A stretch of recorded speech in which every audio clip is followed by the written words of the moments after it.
So I'm not going to end the video here. I'm going to get on to the other thing that I found out a long time ago. And this is really more a target or a message. Who I'm targeting for this is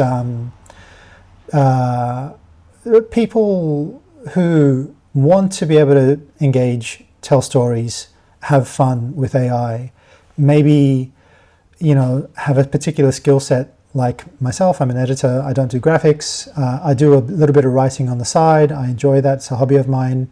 But I wouldn't say I'm a professional writer. And, we've jumped into Claude. I think Sonnet's a really good model for writing, assisting. I had a little dabble in Gemini about writing, and the writing is okay. It's a bit silly, sometimes it's a bit contrived, sometimes it's a bit meh, sometimes it doesn't really get the tone of what you're going for. And then I started playing around with NotebookLM, and I'm going to switch to my okie dokes. So basically, this is a long time ago that I sort of had to play around with this idea. Was when I saw Notebook get released a long time ago, or what feels like a long time ago now. Something about this kind of blew my mind. It's an amazing research tool, and I was testing this before your notebooks would even save your conversations. So as soon as I did something and closed the app or closed the interface, it disappeared. And so I had some really awesome results that came out of it, and then I lost them. But so who's this for? I think what I'm about to show you is potentially a hack for really cool storytelling. It's for people who maybe are not English as a first language, people who write dialogue that sounds a little bit street, it's for people who maybe want a slightly better level of writing than just bashing it out themselves. It's something that might cop a bit of flack and heat from the anti-AI and the our IPs are protected. And I don't know about the arguments to and for or against doing what I'm about to show you, because there's sampling music in the music industry, where you take little bits or riffs of music, turn it into a different thing.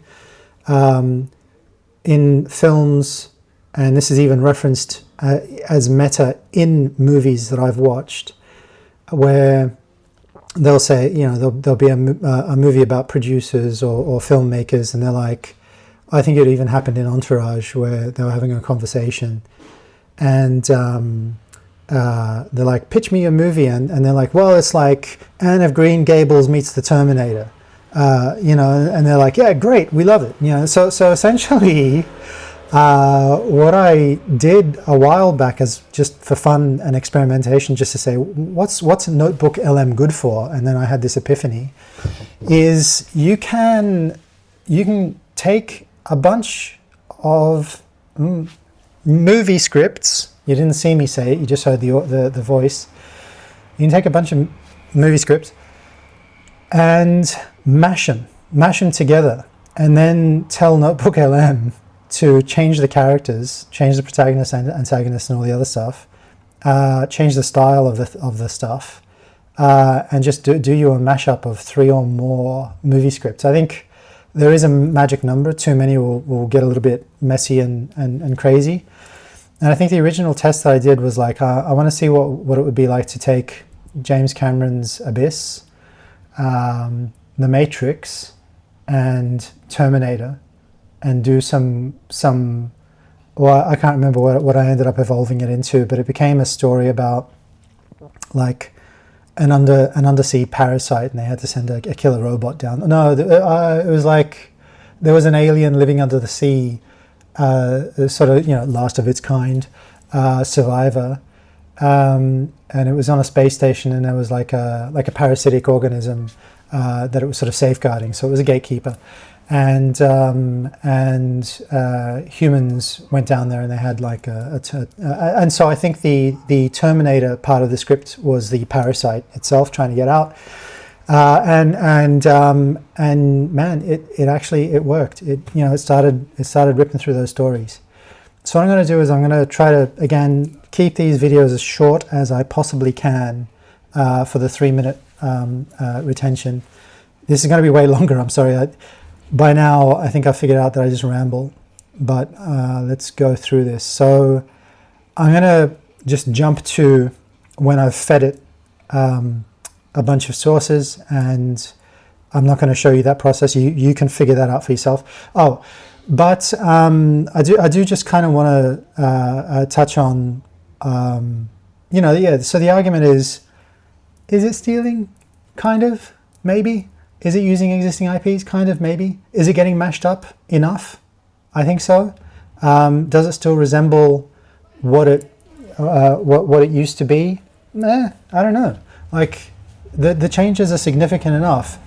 Everyone's going to get up in an uproar about, oh, but you didn't put effort into it and all that kind of stuff. And it's like, well, man, I've got my favorite authors, I've got my favorite stories, and those are brilliant. I love them. I'm a big fan. I'll always support them. I'll always support real people doing stuff. But this is a new space. It's a new wave. It's a new thing. It's a new age, and we're operating at the speed of thought now. And I don't. Traditional filmmaking. You'd be lucky if you'd make like 10, 20 movies in a lifetime, and now we're producing hundreds in a lifetime. Maybe not for filmmakers yet, but certainly for smaller content creators. And we're only doing like 3-5-minute clips for YouTube, so I don't know why everyone's getting sort of in uproar about it. I'm going to get into a lot of trouble for saying what I've said. So if you are an anti-AI person, I apologize. It's not our fault. Don't blame the tools. I don't know who you blame. Maybe the people giving these PDFs out and making them available to us. But I don't also want to hinder creativity. And look, we're all influenced by the books we read, the stories we hear, the fairy tales, the cultural embedding that we get based on where we grow up. If you go to India, there's like 4 or 5 versions of the Ramayana story told. Avengers is just a rehash of mythology. There's tons of stories that basically just rip off ideas from sources that used to exist prior anyway. We're just, it's an evolution. It's like language. Language evolves, new words are formed, but the foundation is still deeply rooted in the first word, whatever it was, when the first primate basically said whatever.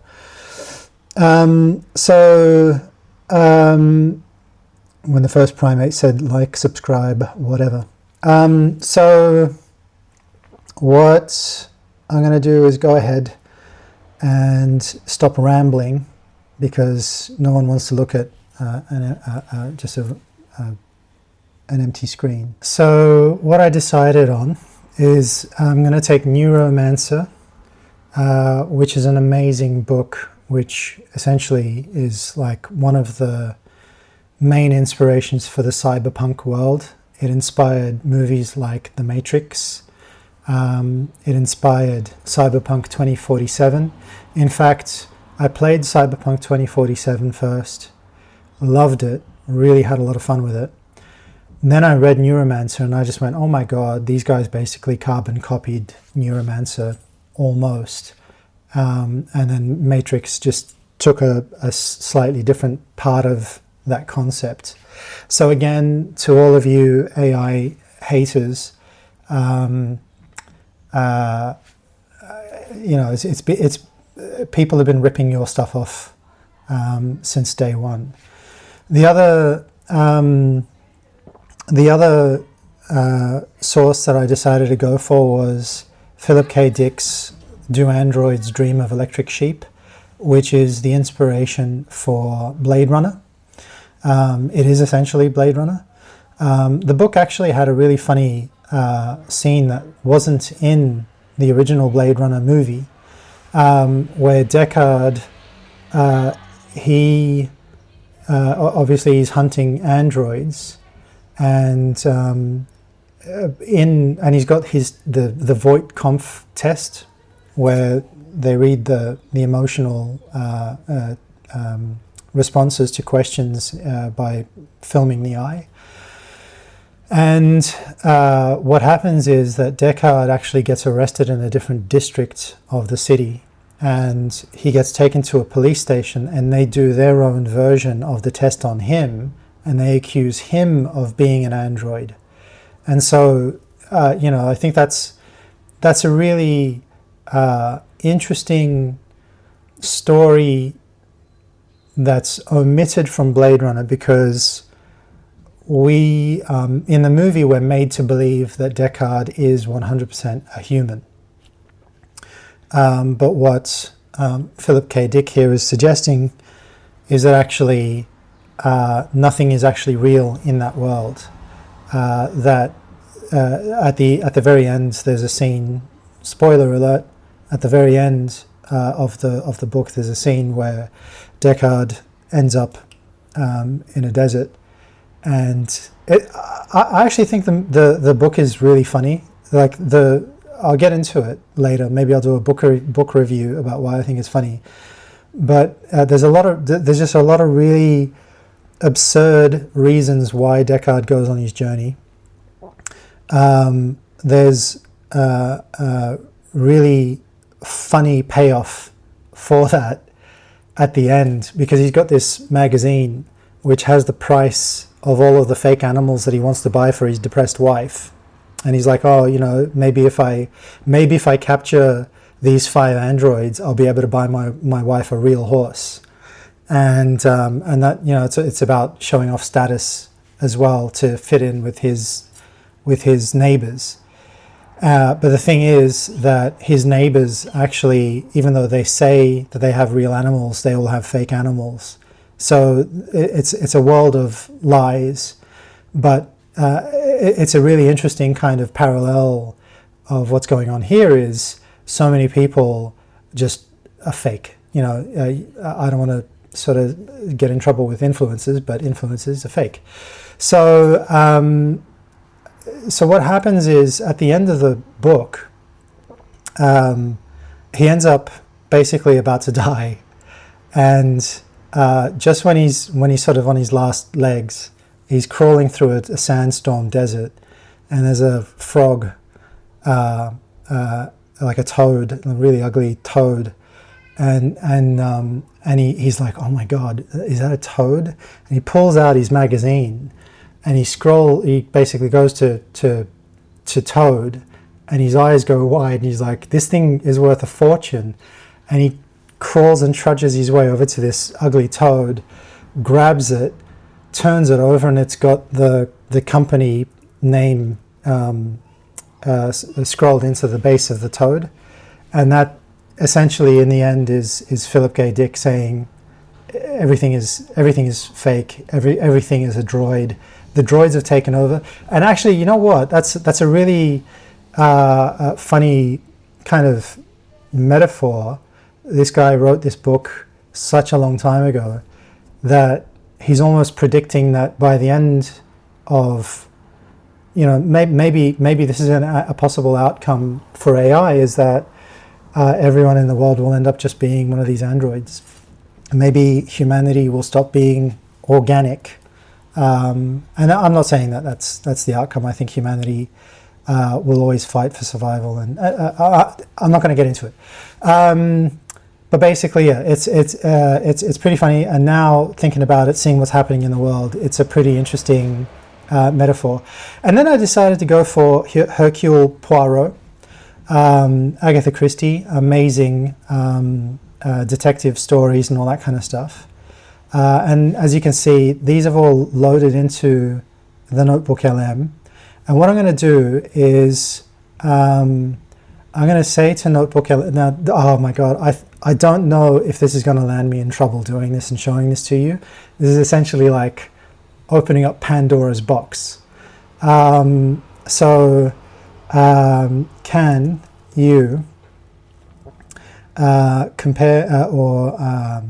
compare these three sources: Neuromancer, Blade Runner,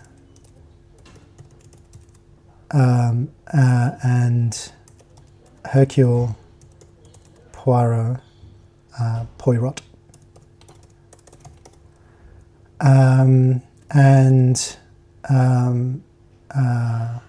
give me.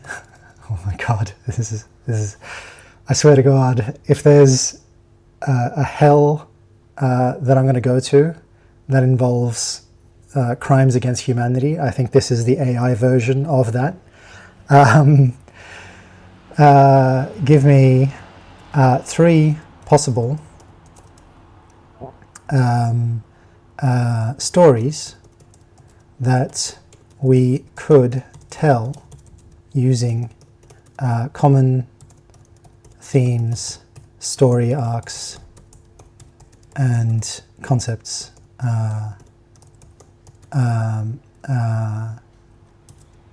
At its core, it's a, let's say, detective story I want that is a mashup of these three sources, and we can't use existing character names. Let's recreate the characters as original and new entities in the story proposals.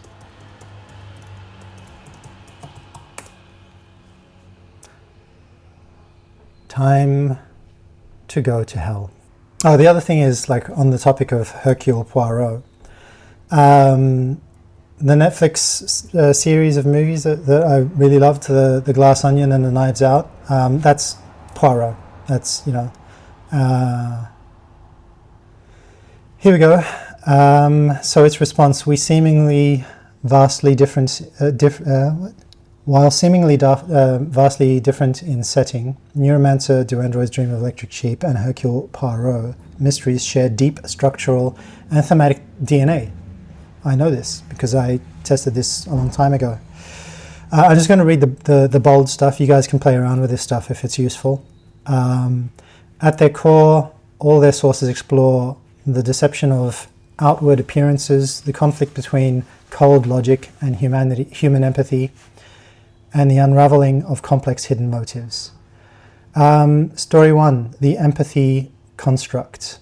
So it's a classic locked room murder mystery set in the highest echelons of a cyberpunk corporate dynasty, solved through psychological profiling and empathy testing.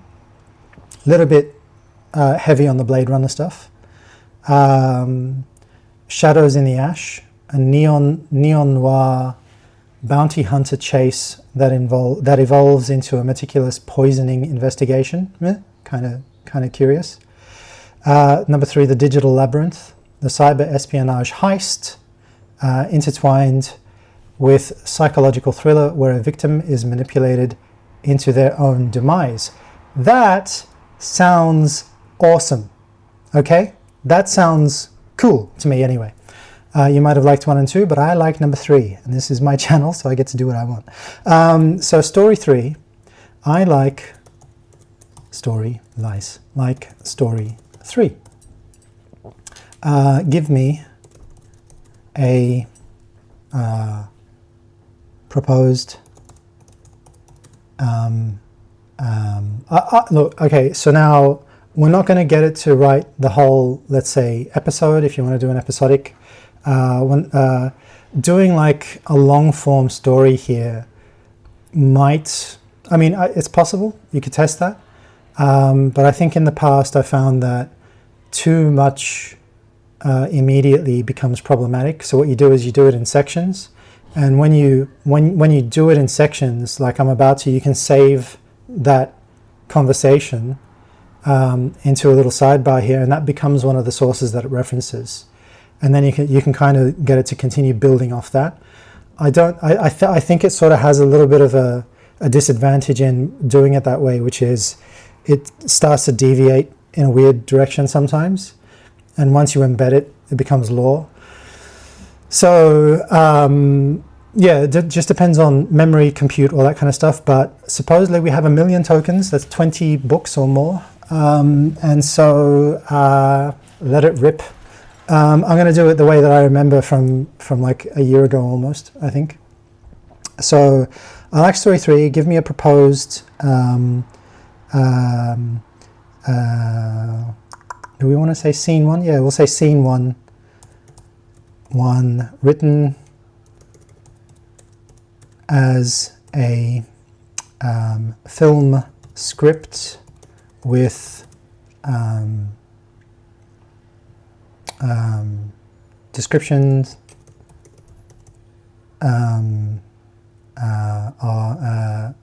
film script. Yeah, oh, we'll just say, well, let's just see what it says if we just leave it there as a film script. Boom. I feel the demons dragging me down.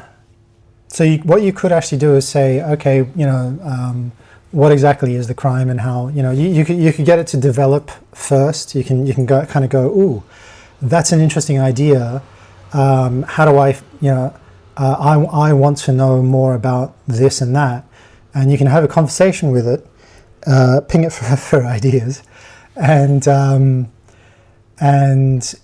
come up with scenarios that you like, so you can kind of tailor it to what you want. So there is a bit of not creative freedom, but there's creative freedom, but also giving. What do we? That's an interesting thing. Like, do I want to spend 5 to 10 years of my life writing a book, or do I just want to entertain people? I'm seriously going to hell. Title: The Digital Labyrinth, Scene 1. Interior: Elian's bunker, nighttime. The room is heavily armored, vault-like sanctuary, hermetically sealed, and kept pristine by a humming air filter unit to keep out the radioactive dust that has contaminated the planet's surface. Is that Blade Runner? There's a little bit of that in Blade Runner. I think that there is like radioactive stuff going on in the world. And actually it gives you the sources. So yeah, Blade Runner, and it explains, and Blade Runner. So fair enough. It's just taken that part from Blade Runner. In the center of the room sits a luxurious, ergonomic reclining chair. Slumped in the chair is Elian Vance, 40s, dead. His right hand hangs limply forward toward the floor, a sleek laser tube lining just out of his grasp. Attached to Elian's forehead is a neural link band, a set of trodes. Cool. It's made up a thing. Connecting, or at least I think so, we'll see. Connecting his consciousness directly to a high-end cyberspace deck resting on a nearby console. Neuromancer, right? So, I pulled in the Polish version of Neuromancer. I don't mind that, but what I find interesting is that it's understood it. The heavy steel door slides open. Maybe that's why it's called Trodes. I don't know. The heavy steel door slides open with a pneumatic hiss. Enter Detective Eris, 50s. He is impeccably tailored, his clothes crisp, orderly, and utterly out of place in a gritty modern world. So this is taken out of Agatha Christie's Poirot. You could change that character. You can just say, hey, rebrand this thing. I don't want it to be a dude. I want it to be an old lady. So you have enough control to but it's cool. What's the guy's name in Knives Out? Him. He gingerly touches the immaculate mustache. Okay, we can this all can be adjusted and changed. You can tell it to just say, hey, make this dude like, or girl, 40s steampunk, and if you want to throw in some steampunk stuff in there, you could actually do this in a steampunk world if you prefer. Just feed it the right stuff. So we'll skip ahead. Behind him is Kayleen, 30s, Elian's business partner, looking haggard and anxious. The authorities were here for 10 minutes, Eris. They took one look at the locked door, the laser tube, and ruled it as a clear-cut suicide. Eris approaches the body, though he maintains a fastidious distance, leaning forward to inspect the scene without disturbing a single particle. So this is going into full Poirot mode. The authorities rely on what they can see with their eyes rather than employing the little grey cells of the mind. Okay, that is a little bit contentious because that's a very Poirot thing to say. That's definitely. So what you can do is you can probably tell it not to use the. You can tell it to not be too obvious in its referencing of some of the materials that you've put in here. Unless you want to do like a homage to those books. So there's a little bit of danger there. Be careful, beware. In fact, let me see if I can kind of. But okay, so part one of the exercise, it's basically made a mashup of a cyberpunk story with a Blade Runner kind of world. And a Poirot style detective. So that's pretty cool. I'm not going to lie. Who's this for? This is for the YouTubers or the creators, not YouTube, the AI creators who, if you're struggling to write stuff, especially if English isn't your first language, you'll get forgiven if it's a good story. But this can help you kind of level that up. You could probably even take your story, throw it in here, and just say, hey, are there elements from some of these stories that could improve, and could you kind of rework it just to be my storybook editor and fix it up? Like, what are some things that I'm doing here that could benefit from another story or another concept? Because I guarantee you, like, so I'm working on a thing which is a documentary style thing. It's about aliens arriving on a planet, on planet Earth 100,000 years ago, when there were still proto-humans. And where did I get those ideas? Okay, so historical texts, going to museums, school, but then where did the alien ship visiting come from? So, there's YouTube videos about people talking about conspiracy theories about who really built the pyramids and who really did this, and, are we actually aliens? Do we really come from this world? Blah, blah, blah. And I just thought, I'm going to just take all of those kind of conspiracy theories, those kind of weird ideas, and just show it. Just have fun, because I think a lot of people are interested in that. And I just thought, yeah, just let rip. Let's just see where this goes. Let's tell that story. What if? I don't know if someone's already done that. Probably. I mean, look, there's chances. The chances of me having an original idea in this world is 1 in 8 billion. So I'm sure either someone's had the same idea, same thought, or done something similar enough. And again, another argument for, are we really ripping ourselves off or not? Anyway, I'm going to leave it there. I think it's really cool. I don't know if this is going to explode, or I don't know if this is a controversial thing that I've just done and shown. Have fun. That's it for now. I'm going to edit this video down as much as I can. And thank you for staying. Thank you for watching. My one subscriber. That's becoming an old joke, but I'm going to keep saying it. my one subscriber, thank you so much. Pivotal Studios, dude, you're a legend. Thank you so much for the positive feedback. And happy creating, guys. I hope this levels you up or helps. Oh yeah, see you later, bye.